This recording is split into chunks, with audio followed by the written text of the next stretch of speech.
Menjelang hari pemungutan suara pemilu kepala daerah tahun 2024, Komisi Pemilihan Umum Daerah Kabupaten Muara Enim melakukan pendistribusian logistik ke sejumlah daerah pemilihan di Muara Enim dari gudang logistik.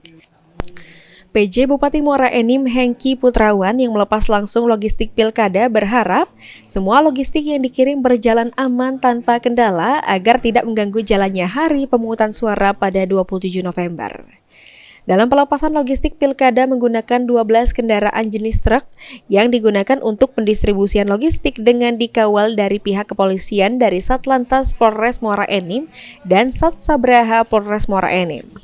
Logistik pemilihan umum tahun 2024 di Kabupaten Muara Enim ada 12 mobil yang mungkin alhamdulillah insya Allah akan sampai dengan selamat dan sudah tadi dikawal oleh polisi dan TNI. Insya Allah nanti pemilihan umum di pemilihan bupati dan di Kabupaten Muara Enim tanggal 27 November akan berjalan lancar dan sukses.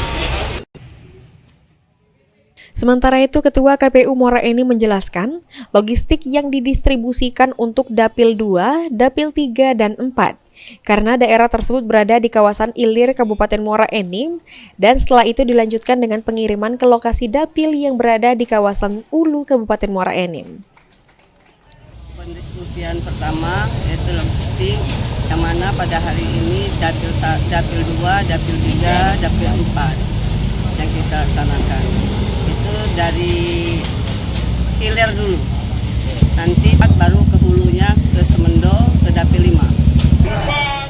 KPU Muara Enim telah berkoordinasi dengan pihak keamanan dari Polres Muara Enim dan Kodim 0404 Muara Enim untuk memastikan keamanan dan kerahasiaan logistik pemilu kada 2024. Mardiansyah, Pol TV.